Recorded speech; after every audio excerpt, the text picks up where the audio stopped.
সকলে বাইবেলকে উঠাক, বলো প্রভু যে বাক্য শুনবো সে বাক্য দ্বারা সগুণ ফল আসুক, সে বাক্য দ্বারা সগুণ ফল আসুক। আজকেকার বাক্য আমার আত্মাতে আমি গ্রহণ করব। ধন্যবাদ ঈশ্বর, থ্যাংক ইউ জিসাস, আমেন। ঈশ্বর নামে জোর সে তারিফ করি, সকলে জোর সে জোর সে জোর সে। সকলে বহুত महत्वपूर्ण ওয়ার্ড আমরা শিখবো। মথি 24 অধ্যায় সকলে বার করব। 24 অধ্যায় 1 পদ থেকে। পরে যিশু ধর্মদাম হইতে বাহির সময়ে তাহার শিষ্যরা তাহাকে ধর্মদামের গাঁথনি সকল দেখাইবার জন্য নিকটে আসিলেন, কিন্তু তিনি উত্তর করিয়া তাহাদিকে কহিলেন, তোমরা কি এই সকল দেখিতেছ না? আমি তোমাদিকে সত্য কহিতেছি, এই স্থানের একখানি পাথর অন্য পাথরের উপরে থাকিবে না, সমস্তই ভূমিসাৎ হইবে। পরে তিনি জৈতুন পর্বতের উপরে বসিলে শিষ্যরা বিরলে তাহার নিকটে আসিয়া বলিলেন, আমাদেরকে বলুন দেখি এই সকল ঘটনা কখন হইবে? আপনার আগমনের যুগান্তের চিহ্ন কি? যিশু উত্তর করিয়া তাহাদিগকে কহিলেন, দেখিও কেহ যেন তোমাদেরকে না ভুলায়। কেননা অনেকে আমার নাম ধরিয়া আসিবে, বলিবে আমি সে খ্রিস্ট, আর অনেক লোককে ভুলাইবে। আর তোমরা যুদ্ধের কথা ও যুদ্ধের জনরব শুনিবে। দেখিও ব্যাকুল হইও না, কেননা এই সকল অবশ্যই ঘটিবে, কিন্তু তখনও শেষ নয়। কারণ জাতির বিপক্ষে জাতি ও রাজ্যের বিপক্ষে রাজ্য উঠিবে, এবং স্থানে স্থানে দুর্ভিক্ষ ও ভূমিকম্প হইবে। সকলে বলুক আমেন। বহুতই ইম্পর্টেন্ট বিষয় এখানে লেখা আছে। আর সেই সময় লোকেরা ক্লেশ দিবার জন্য তোমাদেরকে সমর্পণ করিবে ও তোমাদেরকে বধ করিবে, আর তোমরা আমার নাম প্রযুক্ত সমুদয় জাতি তোমাদেরকে দেশ করিবে। আর তৎকালে অনেকে বিঘ্ন পাইবে, আর একজন অন্যকে সমর্পণ করিবে, একজন অন্যকে দেশ করিবে। আর অনেক ভক্ত ভাববাদী উঠিয়া অনেককে ভুলাইবে, আর অধর্মের বৃদ্ধি হওয়াতে অধিকাংশ লোকের প্রেম শীতল হইয়া যাইবে। কিন্তু যে কেহ শেষ পর্যন্ত স্থির থাকিবে সে পরিত্রাণ পাইবে। আর সর্বজাতির কাছে সাক্ষ্য দেবার নিমিত্ত রাজ্যের এই সুসমাচার সমুদয় জগতে প্রচার করা যাইবে, আর তখনই শেষ উপস্থিত হইবে। সকলে বলুক আমেন, আমেন। ঈশ্বর নামে জোর সে তারিফ করি, সকলে জোর সে হালেলুয়া, জয় যিশু। এখানে বহুতই ইম্পর্টেন্ট বিষয় ঈশ্বর প্রভু যিশু তার শিষ্যদেরকে বলছিলেন। যখন ধর্মধাম মন্দির থেকে প্রভু যিশু বেরিয়ে যাচ্ছিলেন, আর লোকরা যখন তাকে দেখাচ্ছে, কোনো জায়গাতে লেখা আছে যে প্রভু দেখুন কত সুন্দর পাথর একটার পর একটা গাঁথনি করা আছে। যীশু খ্রিস্ট বলছে এই একটার পর একটা কোনো পাথর থাকবে না। কারণ যদি প্রভু যীশু খ্রিস্ট মরে বসে ওঠার পর যদি স্টাডি করি, হিস্ট্রি বলছে সেই ধর্মধামকে নষ্ট করা হয়েছিল, সেই সমস্ত লোকদের উপর টর্চার করা হয়েছিল যারা প্রভু যিশুর উপর টর্চার করেছিল। তো সেই পানিশমেন্ট তাদের উপর নেমে এসেছিল। কিন্তু প্রভু যীশু খ্রিস্ট তাদেরকে একটা জিনিস বলতে চাইছিলেন যে তার দ্বিতীয় আগমনের টাইমে যুগান্তের চিহ্ন কি? প্রভু যিশু এই দুনিয়াতে যে আসবেন তাদেরকে অনেকবার প্রভু যিশু বলেছেন যে আমার সেকেন্ড কামিং হবে, আমার দ্বিতীয় আগমন হবে। শিষ্যরা প্রভু যিশুকে বলছেন যে আপনার সেকেন্ড কামিং, আপনার দ্বিতীয়বার এই দুনিয়াতে আগমনের টাইম কি? যারা জানে না বাক্য তাদেরকে বলে দিচ্ছে, প্রভু যিশু ফার্স্ট টাইম এই দুনিয়াতে এসেছিলেন উদ্ধারের রাস্তাকে আমাদেরকে দেখিয়ে দেওয়ার জন্য। বাইবেল বলছে সেকেন্ড টাইম এই দুনিয়াতে প্রভু যিশু আবার আসবেন আকাশপথে তার দূতের সহিত তুরি বাজে। কিসের জন্য? তার মনোনীত ব্যক্তিকে নিয়ে যাওয়ার জন্য। যে ব্যক্তি প্রভুকে নিজের জীবনে উদ্ধার করতে হিসেবে স্বীকার করেছে, বাক্য বলছে সারে ব্যক্তিকে ঈশ্বর একটা করবেন, আল্লাহর দিনে বিচার হবে। যে ব্যক্তি উদ্ধারকে গ্রহণ করেছেন যে জীবনে, সে স্বর্গে এন্টার করবে। যে উদ্ধারকে নিজের জীবনে গ্রহণ করেনি তাকে নরকে ঠেলে দেওয়া হবে। ঈশ্বরের বাক্যতে সাফ সাফ লেখা আছে, আমেন। এ আমি বলছি না, ঈশ্বরের বাক্যতে সাফ সাফ লেখা আছে বাইবেলে।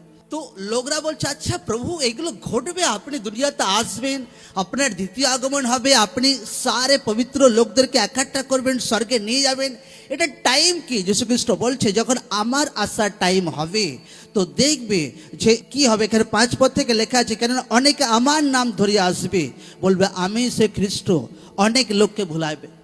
বলছে আমি সে উদ্ধারকর্তা, আমি তোমাকে উদ্ধার দিতে পারি। তো এইরকম রং পার্সন উঠবে দুনিয়াতে।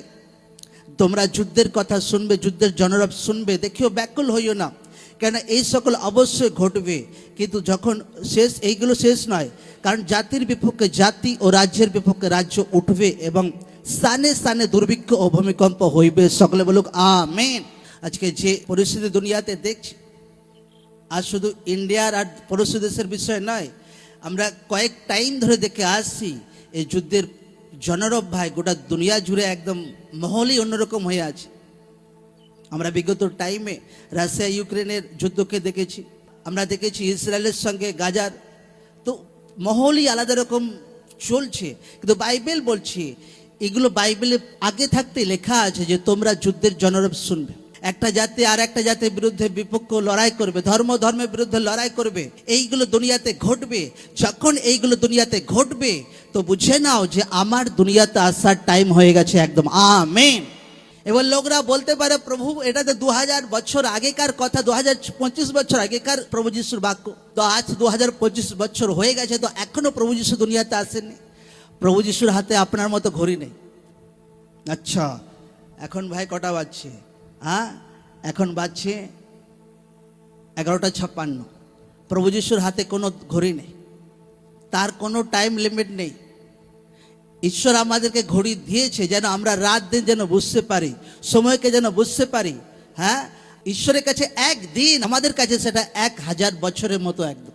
আর যীশু খ্রিস্ট হর এক ব্যক্তির জন্য ধৈর্য আছেন, যেন লোকরা সুসমাচারকে শোনে, লোকরা যেন বাক্যকে শোনে, লোকরা যেন মনকে পরিবর্তন করে, আর লোকরা যেন স্বর্গে এন্টার করে প্রভু যীশু জীবিত নামে। তো এই পরিস্থিতিতে যখন দুনিয়া এইভাবে যাচ্ছে, তো ঈশ্বরের ইচ্ছা কি? ঈশ্বরের ইচ্ছা বাইবেলে লেখা আছে 14 পদে, আর সর্বজাতির কাছে সাক্ষ্য দেবার নিমিত্ত রাজ্যের এই সুসমাচার সমুদয় জগতে প্রচার করা যাইবে, আর তখনই শেষ উপস্থিত হইবে। সকলে বলুক আমেন। হার জাতির কাছে সুসমাচার প্রচার হবে, হার জাতি, কোনো জাতি বাদ থাকবে না। এটা আমি বলছি না, ঈশ্বরের জীবিত বাক্যতে লেখা আছে। আজ হার জায়গাতে ঈশ্বরের সুসমাচার প্রচার হচ্ছে। আজ থেকে 2025 বছর আগে যীশু খ্রিস্ট নিজের মুখ দ্বারা বলেছিল, এই জন্য বাক্যতে লেখা আছে যে প্রভু যীশু নিজে বলেছেন যে আমার মুখ থেকে বেরোনো কোনো বাক্য কোনোদিন টলবে না, একদম আকাশ পৃথিবী টলবে, ঈশ্বরের বাক্য কোনোদিন টলবে না। আজ হার জায়গাতে ঈশ্বরের বাক্য সুসমাচার প্রচার হচ্ছে। ও যেখানে সুসমাচার কোনোদিন প্রচার করার নয়, আরব কান্ট্রিতে, উত্তর কোরিয়াতে, সেই জায়গাগুলোতে সুসমাচার প্রচার হচ্ছে। সেই জায়গাগুলোতে লোকরা প্রভুকে উদ্ধার করতে হিসাবে গ্রহণ করছে। আর এটা এই টাইমে ঈশ্বরের ইচ্ছা যেন সুসমাচার প্রচার হোক। কি প্রচার হোক? জোর সে বলে কি প্রচার হোক, কি প্রচার হোক। এবার লোকরা বলে, প্রভু এখন আবার কি করে সুসমাচার প্রচার হতে পারে? ওদিক থেকে তো ভাই ড্রোন পড়ছে, ওই থেকে তো মিসাইল পড়ছে, এখন আবার কি করে সুসমাচার প্রচার হতে পারে? আমি আবার একটা স্পেশাল বাজারকে ফোন করছিলাম, তখন বাজছে 9:30। আমি কি করছি? সুসমাচার প্রচার করতে যাবো। এই ভাই সুসমাচার প্রচার করতে যাবে? হ্যাঁ, বেরোবো এখন সুসমাচার প্রচার করতে। হ্যাঁ, তোমাদের দিকে তো ভাই মিসাইল পড়ছে, ড্রোন পড়ছে। বলছে ভাই ও পড়ছে, যা পড়া পড়ছে ভাই, সুসমাচার কোনোদিন বন্ধ হবে না। প্রভু যিশু জীবিত নাম, আমেন। হয়রান, আমি রিয়েল বলছি, এরকম বিশ্বাস দুনিয়াতে কোথাও পাবে না। আমি বলে দিচ্ছি, পাঞ্জাবের মতো বিশ্বাস। প্রবলেম হচ্ছে, এ হচ্ছে, তা হচ্ছে, মন্ডলীর লোক ভাই দিনে ভাই সুসমাচার প্রচার করতে বেরোচ্ছে, বাসে করে, গাড়ি করে, ট্রেনে করে। আমি জানি না এদিককার বিশ্বাসী হলে কি করতো, যে প্রভু এখন আমি ঘরে ঢুকে বসে থাকি, যার উদ্ধার পাওয়ার ভাই সে নিজে নিজে উদ্ধার পেয়ে যাক, আমি বেঁচে গেছি, আমি ভাই এখন স্বর্গে যাবো, আমি ব্যাস এতেই খুশি। আমি হয়রান হয়ে গেছি, কয়েকদিন ধরে লাগাতার প্রবলেম চলছে, লোকদের কাছে কোনো আশ্বারই পড়েনি একদম। লোকরা দিনে সুসমাচার প্রচার করতে যাচ্ছে, কারণ এইটা ঈশ্বরের ইচ্ছা যেন সুসমাচার প্রচার হোক, বাক্যতে লেখা আছে। যদি মণ্ডলী যদি মনে করে, আচ্ছা প্রভু এখন পরিস্থিতি তো অন্যরকম যাচ্ছে, এখন কিভাবে সুসমাচার প্রচার করতে পারি, মতলব সেই ব্যক্তি বিশ্বাসে কমে আছে। আজও সুসমাচার প্রচার করতে বেরোই লোকরা। আমি যখন রিপোর্ট নিই, আচ্ছা কি হচ্ছে, আজও প্রার্থনা চলছে। আজও আমি যখন রিপোর্ট নিই, কি হচ্ছে, প্রার্থনা চলছে, হাজারো লাখো লোক প্রার্থনাতে বসে আছে। এর আচ্ছা কিছু একটা যদি পড়ে যায় ভাই বাস। আমি এরকম বিশ্বাস ভাই দুনিয়াতে দেখিনি। প্রভু যিশু জীবিত নামে, আমেন। লোকদের বিশ্বাস কিরকম লোকরা বুঝে নি, একদম মহল আলাদা, পরিস্থিতি আলাদা, লোকরা সুসমাচার প্রচার করতে যাচ্ছে। হৃদয়ে প্রভু যিশুকে ছেপে ফেলেছে প্রভু যিশু জীবিত নাম, আমেন। মতলব লোকরা প্রভুকে নিজের হৃদয়ে একদম গেঁথে নিয়েছে, একদম প্রভু প্রেম, প্রভু সুসমাচার, প্রভুর জীবিত বাণী, প্রভুর জীবিত ওয়ার্ড, এইরকম বিশ্বাসী হওয়ার দরকার আছে প্রভু যিশু জীবিত নাম। ঈশ্বর আপনাকে এইরকম বিশ্বাস দিক প্রভু যিশু জীবিত নাম। अपना विश्वास से हृदय आत्मा प्रभु यीशु बाक्যের ছাপ থাকুক প্রভু যিশু জীবিত নাম। আপনার বিশ্বাস সেম না থাকুক প্রভু যিশু জীবিত নামে। ঈশ্বর আপনাকে স্ট্রং বিশ্বাস দিক, সামর্থ্য বিশ্বাস দিক, পাওয়ারফুল বিশ্বাস দিক, সুসমাচার প্রচার করা বলা বিশ্বাস দিক। Amen, amen, hallelujah, hallelujah, hallelujah. বাক্য বলছে এই টাইমে ঈশ্বরের ইচ্ছা যেন সুসমাচার প্রচার হয়। যদি ঈশ্বরের সুসমাচার প্রচারের ইচ্ছা না হতো তো ঈশ্বর বলে দিত, না ভাই দুনিয়া মহল অন্যরকম যাচ্ছে, তো তোমরা চুপচাপ বসে থাকো। লোকদেরকে সুসমাচার দেওয়ার দরকার আছে। যেগুলো বাক্যতে লেখা আছে যে দুনিয়াতে এগুলো ঘটবে, মানে ঈশ্বরের বাক্য রিয়েল আছে। আপনি যদি মনকে পরিবর্তন করেন, অনুতাপ করেন, তো ঈশ্বরের উদ্ধার আপনার জীবনে আসবে, ঈশ্বরের পরিত্রাণ আপনার জীবনে আসবে। Amen, amen. ঈশ্বর নামে জোর সে তারিফ করে সকলে। এই টাইমে আপনাকে বিশ্বস্ততা, বফাদারি দেখাতে হবে ঈশ্বরের প্রতি। এবার লোকদেরকে কিভাবে চলা দরকার আছে, ঈশ্বরের ইচ্ছা কি আপনি কিভাবে চলেন। যেভাবে লোকরা আগে চলতো সেইভাবে আর চললে হবে না। লোকদেরকে প্রার্থনাপূর্বক জীবন কাটাতে হবে, হর দিন প্রার্থনাপূর্বক জীবন কাটাতে হবে।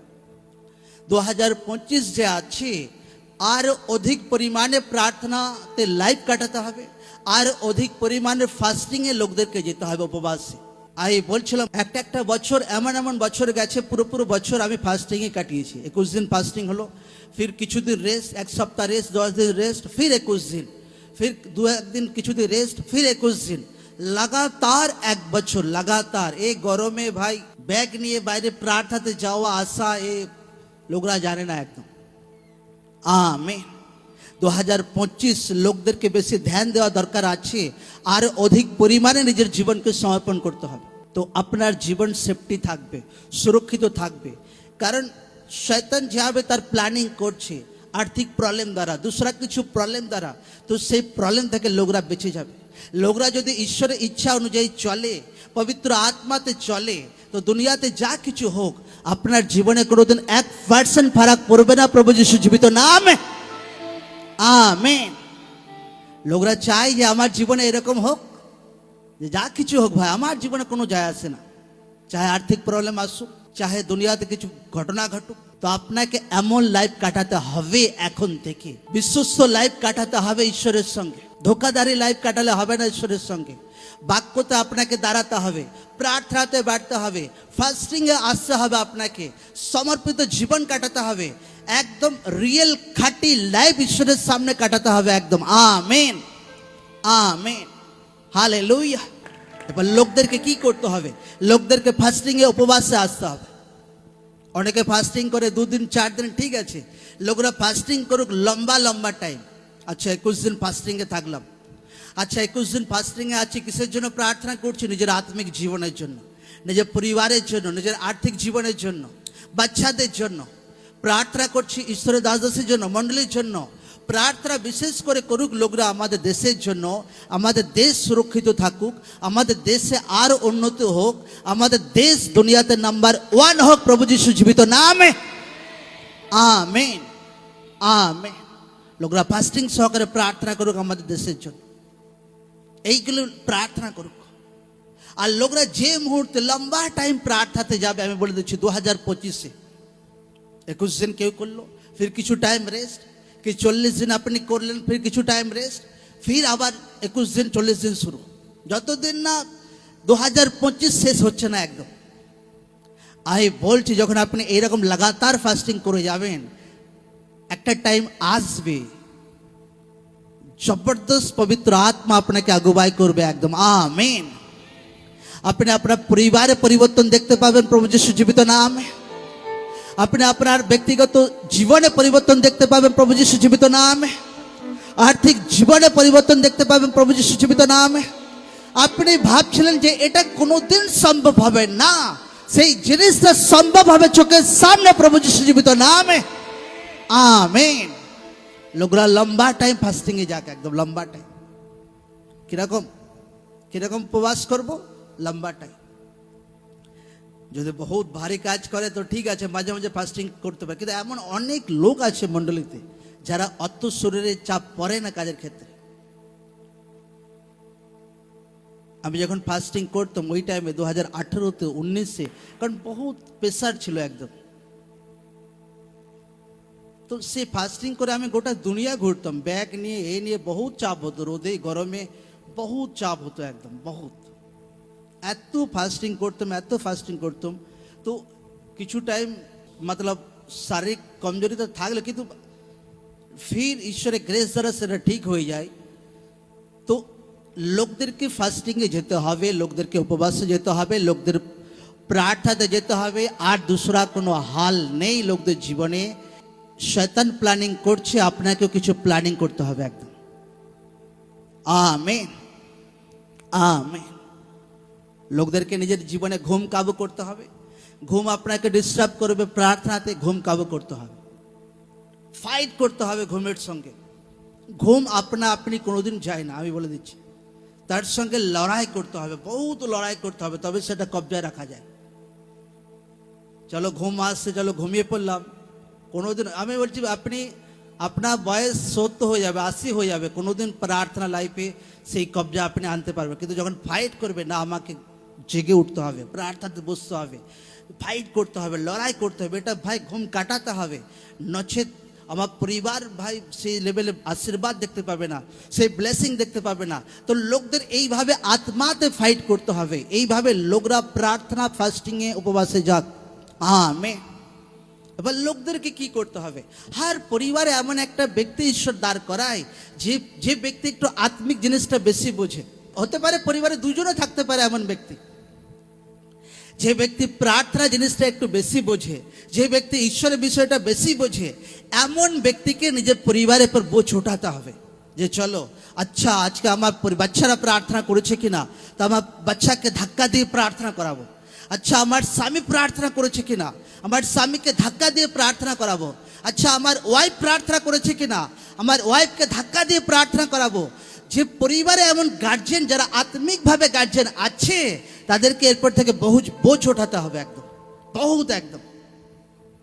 এবং পরিবারে এমন কোনো ব্যক্তি, যদি ঈশ্বর আপনাকে আত্মাতে একটু ম্যাচিওর বানিয়েছে, আপনাকে এরপর ঢিলা ঢালা দেওয়া হবে না। কারণ আপনি ঢিলা দেবেন তো আপনার বাকি পরিবার পুরো ঢিলা হয়ে যাবে একদম। আমেন। হর দিন আপনাকে তাদের পেছনে লাগতে হবে, যতদিন না তারা ম্যাচিওর না হচ্ছে একদম। বাচ্চাদের পেছনে, হাজব্যান্ডের পেছনে, ওয়াইফের পেছনে, অবশ্যই ভালোবেসে ভাই, ও লাঠি নিয়ে মতলব ঝগড়া করে নয় একদম। হর দিন তাদেরকে মতলব তাদের পেছনে লাগতে হবে, যে আজকে প্রার্থনা করা হয়নি, আজকে প্রার্থনা করতে হবে।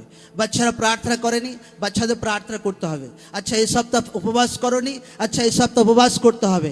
হর দিন লোকরা নিজেদের পরিবারকে মেনটেন করুক। Amen, amen. হর দিন লোকরা মেনটেন করুক।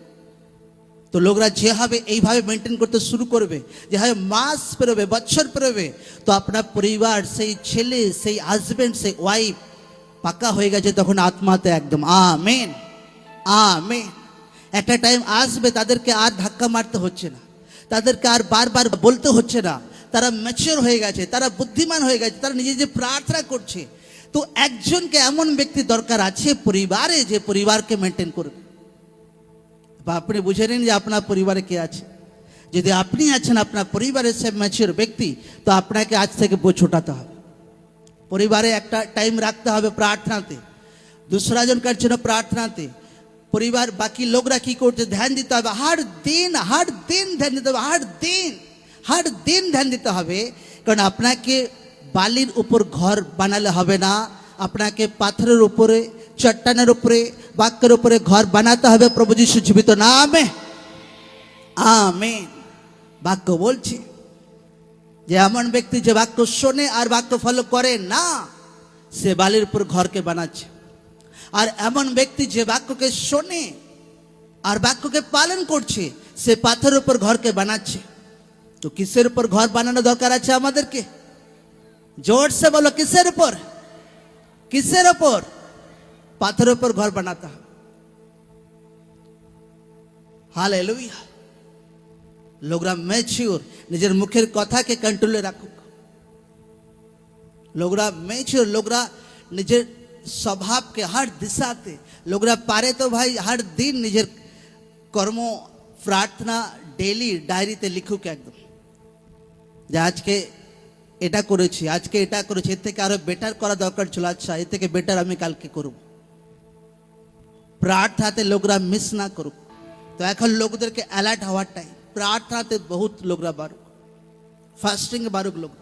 এই গরম তো আমার কিছু মনে হয় না, আমি এত বছর ধরে ফাস্টিং করে এসেছি, আমাকে সারাদিন ঘোরাও, যা কোথাও ঘোরা আমার কোনো অসুবিধা হয়। ফাস্টিং যা কিছু করতে বলে রোদে গরমে আমি পারবো।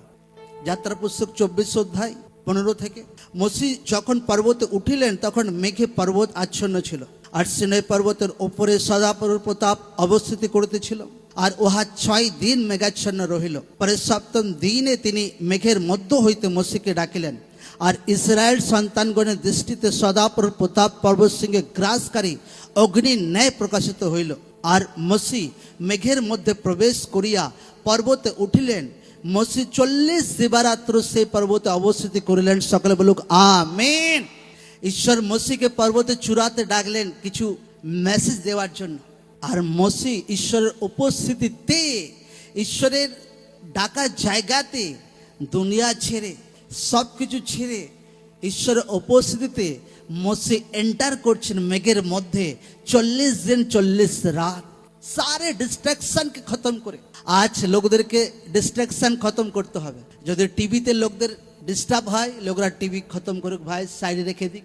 আমাদের তো কবে মাথায় তুলে দিয়েছি সারে সব কিছু। খবর দেখার আছে, মোবাইলে খবর চলে আসে, অসুবিধা কিছু হয় না। আড্ডা বাজে আপনাকে ডিস্ট্রাক্ট করে, সেটাকে খতম করার আছে। বন্ধু বান্ধবী, গার্লফ্রেন্ড বয়ফ্রেন্ড যা কিছু ডিস্ট্রাক্ট আপনাকে করে, ফোন হোক, যা কিছু আপনাকে সাইড করার আছে, এমন কিছু রাখলে হবে না যে আপনাকে আত্মিক জীবনে আপনাকে ডিস্টার্ব করে। ঈশ্বর কেন মসিকে পর্বতের চূড়াতে ডেকেছিল? যেন এমন কিছু ডিস্ট্রাকশন না থাকে যে চলো মসিকে কেউ পেছু থেকে ডাকছে, ও ডাকছে, এ ডাকছে, আর প্রার্থনার টাইমে ডিস্টার্ব হচ্ছে। লোকরা এমন একটা ডিপলি গভীর একটা আত্মিক জীবনে নিজের লাইফকে এন্টার করাকে একদম আমেন আমেন হালেলুয়া, ডিপলি গভীর ভাবে একদম নিজের জীবনকে আত্মাতে নিয়ে যাক একদম। প্রার্থনাতে, ফাস্টিংয়ে, উপবাসে, পবিত্র জীবনে একদম এত বড় রেজাল্ট আসবে আপনার লাইফ, আপনার পরিবার, আপনি ভাবতে পারবেন না। প্রভু যিশু জীবিত নামে আমেন। লোকরা যখন লম্বা টাইম ফাস্টিং এ থাকে, প্রার্থনা করুক, প্রভু আমার পরিবারকে চেঞ্জ করো, প্রভু আমার এলাকাকে চেঞ্জ করো, আমার গ্রামকে চেঞ্জ করো, আমার আত্মীয়দের চেঞ্জ করো। আর আমি বলছি হর এক প্রার্থনা উত্তর ঈশ্বর আপনাকে দেবে একদম আমেন আমেন হালেলুয়া হালেলুয়া। ঈশ্বর নামে জোর সে তারিফ করি সকলে। সকলে বাক্যতে স্থির থাকবো, জোর সে বলে হ্যাঁ কি না? হ্যাঁ, দুনিয়া যা কিছু হোক লোকরা বাক্যতে স্থির থাকবো, সুসমাচার আগে বাড়বো, হ্যাঁ কি না? আমি হয়রান ভাই, স্যালুট স্যালুট ওই সমস্ত বিশ্বাসী লোকদের যে এত কিছু ভাই তারা চোখের সামনে দেখছে, চোখের সামনে দেখছে এত কিছু, কিন্তু সুসমাচার প্রচার করতে যায় হার দিন। এনে যে কিছু একটা হয়ে গেছে, চলো সুসমাচার, চলো ভাই বন্ধ করে দাও। ঈশ্বরের প্রতি বিশ্বাস লোকদের দেখুক লোকরা। আজও দুনিয়াতে এরকম লোক আছে। তো লোকরা সুসমাচারে যাক, লোকরা বাক্যের উপর ঘর বানাক, লোকরা আত্মাতে বাড়ুক, লোকরা বাক্য ফলো করুক হর এক ব্যক্তি। আমি বলেছিলাম আমাদের স্পেশাল ফাদার কিছু টাইম ধরে একটা মেসেজ বহুত দিয়ে যাচ্ছিলেন, আর সেটা হচ্ছে আর্থিক জীবনের উপরে একটা প্রভাব আনেওয়ালা টাইমে পড়বে লোকদের জীবনে। সেটা কিছু টাইম ধরে এই মেসেজ দিয়ে আসা হচ্ছে যে আনেওয়ালা টাইমে আর্থিক জীবনে একটা প্রভাব দুনিয়া জুড়ে এটা দেখা যাবে। এবং মণ্ডলীর লোক কীভাবে বেঁচে যাবে সেটা আমি বারবার বলেছি। লোকদেরকে সেভিং করতে হবে, লোকদেরকে ল্যান্ড কেনা দরকার আছে, লোকদেরকে সোনা কেনা দরকার আছে, লোকদেরকে নিজের জীবনে কিছু করা দরকার আছে, যেটা আমার পরিবার সেফ থাকবে, সুরক্ষিত থাকবে একদম আমেন। অনেক সময় কি হয়, লোকরা ব্যাংকে 20,000 টাকা জমে রেখে দিয়েছে একদম, আর কতদিন আছে ব্যাংকে? 7 বছর 8 বছর। কত ইন্টারেস্টিং হবে 20,000? আমি ভাবলাম 3,000ই হবে, 4,000ই হবে খুব জোর। সে 20,000 টাকা যদি সোনা কিনতো আজকে কত দাম? তখন আজ থেকে 7 বছর আগে সোনা কত ছিল? 20,000, 25, 27,000। আজকে সোনা কত ভরি? 1 লাখ টাকা। তো লোকরা চিন্তা করুক, আপনার সে 20,000 টাকা 7 বছর 1 লাখ টাকা হয়ে যেত। বুদ্ধি, লোকদের বুদ্ধি বহুত ইম্পর্টেন্ট আছে। আনেওয়ালা টাইমে লোকরা, সেই সমস্ত লোক বেশি সেফটি থাকবে যাদের নিজস্ব জমি থাকবে, যাদের পশু আছে, যাদের সোনাদানা আছে, তারা বেশি সুরক্ষিত থাকবে আনেওয়ালা টাইমে। Amen, amen. আর লোকরা মন্ডলী, লোকরা এটা ধ্যান দেখ নিজের জীবনে, লোকরা অন্ধের মতো না চলুক, যেন আনেওয়ালা টাইমে যখন কিছু প্রবলেম আসছে আপনাকে যেন ঠক্কর খেতে না হয় বাকি লোকদের মতো, যে না আমার জীবনে এত কেন আর্থিক প্রবলেম চলে এলো, আমার জীবনে এত, আরে ঈশ্বরের আত্মাতে আপনাকে সব কিছু শেখানো হয়েছিল, আপনি সেটা ফলো করেননি। লোকদেরকে টাইদ মতলব বোনা দরকার আছে, তার ইনকাম থেকে তার দশমাংশ ঈশ্বরের ঘরে বোনা দরকার আছে। লোকরা বলে যে টাইদ তো ভাই পুরাতন নিয়মে, অফারিং তো পুরাতন নিয়মে। পুরাতন নিয়মের আগে অফারিং লোকরা বুনে এসেছে, আব্রাহাম বুনেছিল। লোকদেরকে বাক্যতে দাঁড়িয়ে থাকুক, লোকরা তার অফারিং হামেশা মেনটেন করুক। তো লোকরা যদি ফাইন্যান্সে আশীর্বাদ দেখতে চাইছে, কারণ বাক্য বলছে যে তোমার উপহার দশমাংশ আমার ঘরে আনো, আমি তোমাকে এমন আশীর্বাদ করব তুমি রাখার জায়গা পাবে না একদম। আমেন। এটা কে বলছে? আমি বলছি? নো, ঈশ্বরের বাক্য বলছে। এবার লোকরা ভাবে যে এমন হয় দুনিয়াতে, এমন হয় দুনিয়াতে অনেক টেস্টিমনি আছে, ঈশ্বর যাদেরকে এত আশীর্বাদ করেছে, যাদের রাখার জায়গা হয় না, অনেক টেস্টিমনি আছে। একটা পাস্টারে আমি সাক্ষ্য আমি জানি, আফ্রিকা মহাদেশে সে পাস্টার সেবা করে। যখন তার 700 টাকা মাইনে থাকতো আর সে সেবা করতো, আর সেখান থেকে সে অফারিং সে বার করে সে ঈশ্বরের রাজ্যতে বন্ধ, লাগাতার অফারিংয়ে বিশ্বস্ত ছিল, লাগাতার বছর, 2 বছর, 3 বছর, 4 বছর। একটা টাইম তার পাস্টার তাকে দেখে, এ ভাই ছেলেটা অনেক গরিব। তার পাস্টার তাকে বলছে, এই নাও, এতে 1 সুটকেস টাকা আছে, তো এটা নাও, তোমার সেবা কার্যে কাজে লাগাও। তখন সেই পাস্টার বলছে, না আমি টাকা নিতে পারবো না, ওটা আসে কি করে আমাকে শেখান। আচ্ছা এরকম ব্যাপার, যে তুমি তোমার অফারিং টাইদ বিশ্বস্ত সহিত তুমি বুনতে থাকো পুরা জীবন ভরে একদম।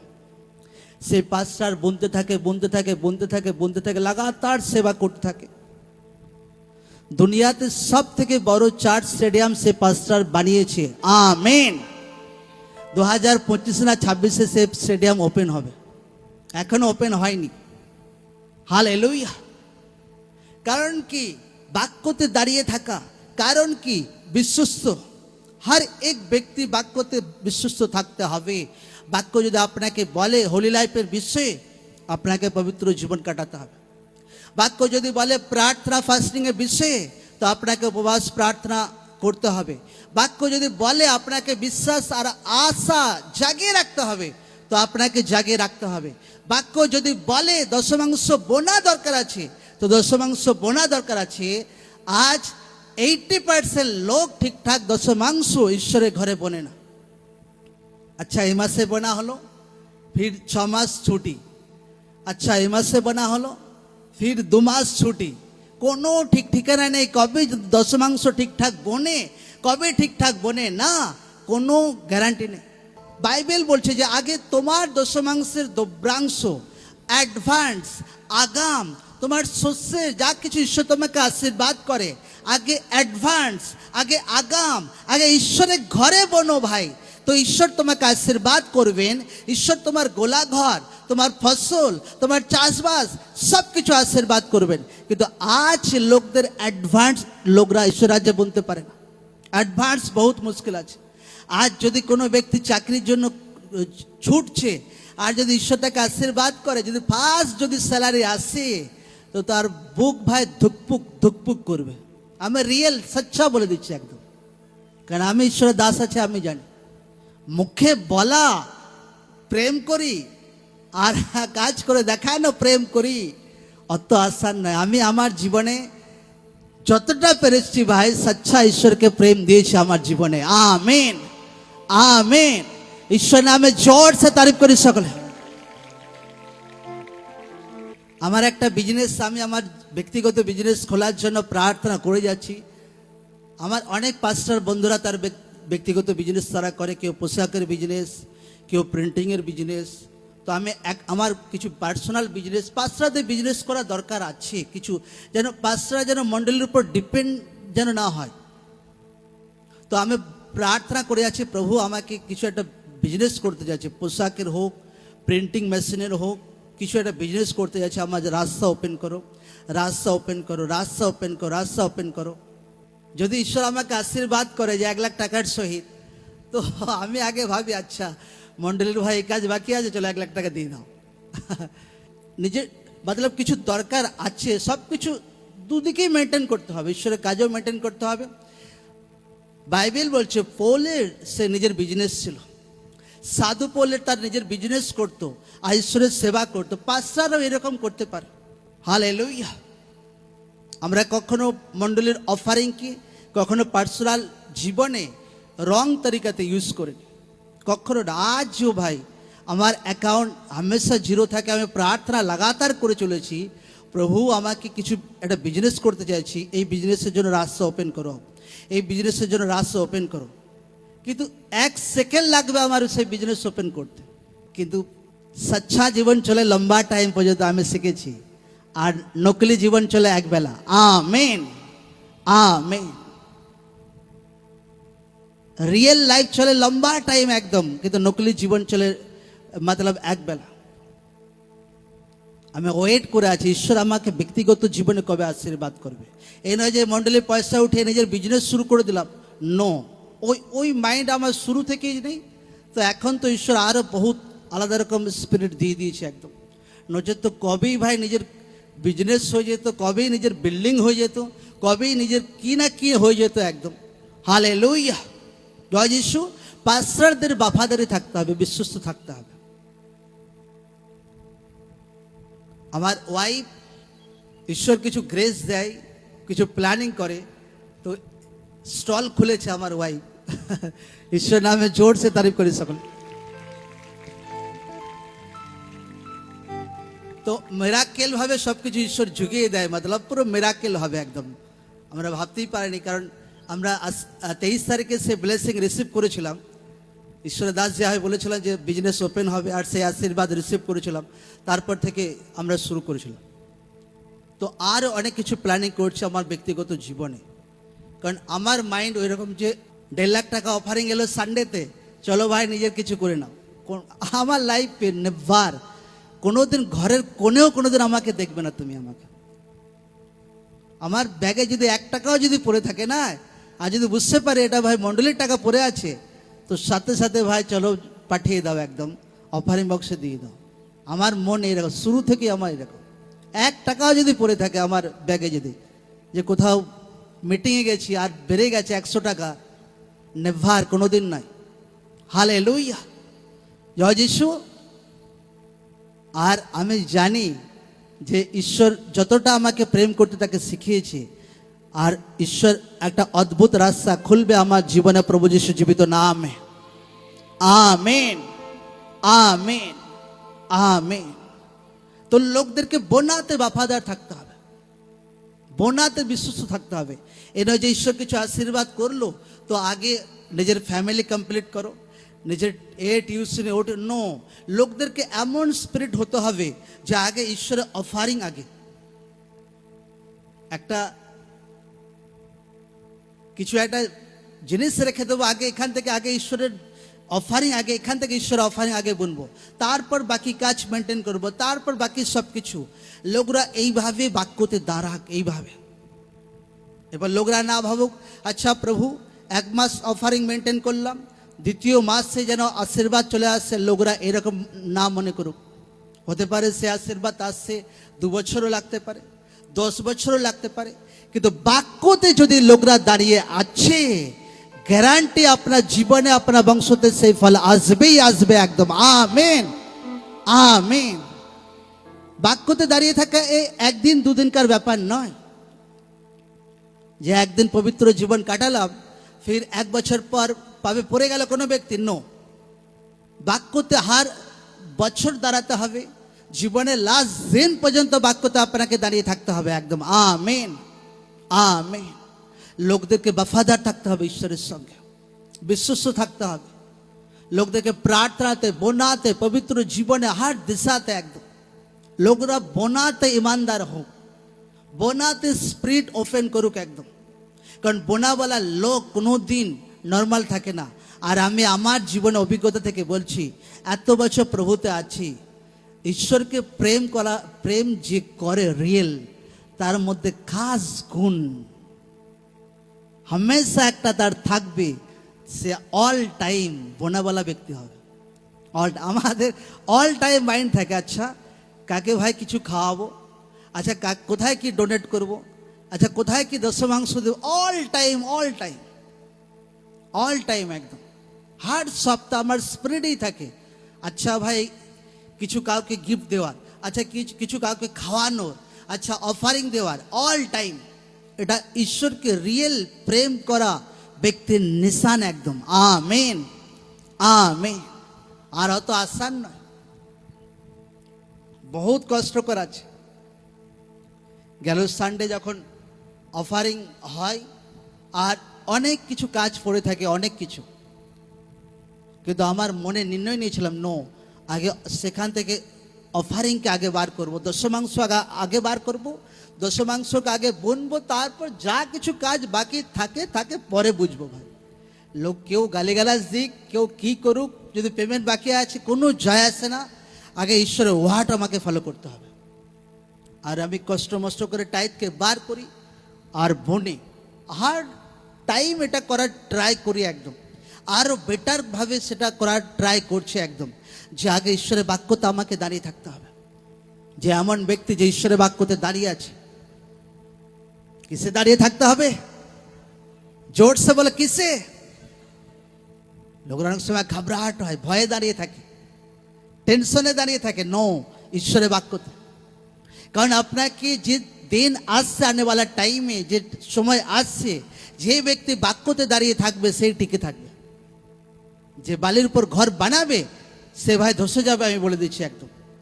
তো কেন জেনে শুনে আমি বালির উপর ঘর বানাবো? আমার লাইফ, আমার জীবনকে কেন কমজোর জায়গাতে বানিয়ে রাখবো? স্ট্রং ভাবে বিশ্বাসে বাক্যতে দাঁড়িয়ে থাকবো, বিশ্বাসে, প্রার্থনাতে, উপবাস জীবনে, বোনাতে, হার দিশাতে একদম। Amen, amen. পরিবারে যারা আত্মাতে গার্জেন আছে তারা পরিবারকে মেনটেন করুক। কি আত্মাতে যারা গার্জেন আছে পরিবারকে মেনটেন করব? জোর সে বলো হ্যাঁ কি না? আজ আমি হয়রান হয়ে যাই, পরিবারে কোনো লোক যদি প্রার্থনা না আসে তো বাকি লোক কিছুই বলে না তাকে।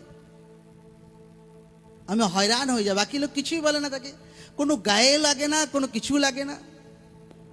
যদি প্রভুকে না জানে সেটা আলাদা ব্যাপার, কিন্তু যে প্রভুকে জানে এমন ব্যক্তি আজ সে প্রার্থনায় আসে না, তুমি কিছুই বলো না তাকে।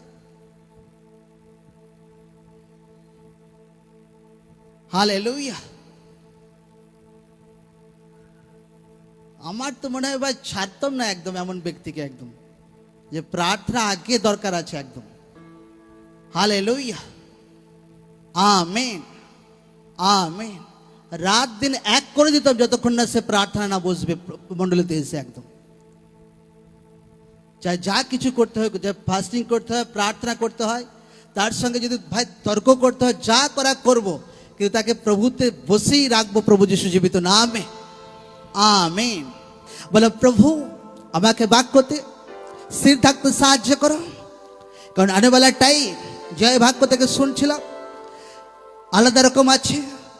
আর সেই ব্যক্তি টিকে থাকবে যে ঈশ্বরের বাক্যতে দাঁড়িয়ে আছে, যে সুসমাচারে নিজের জীবনকে দিয়েছে, যে বোনাতে আছে, প্রার্থনাতে আছে, সেবাতে আছে। থ্যাংক ইউ জিসাস, ধন্যবাদ ঈশ্বর।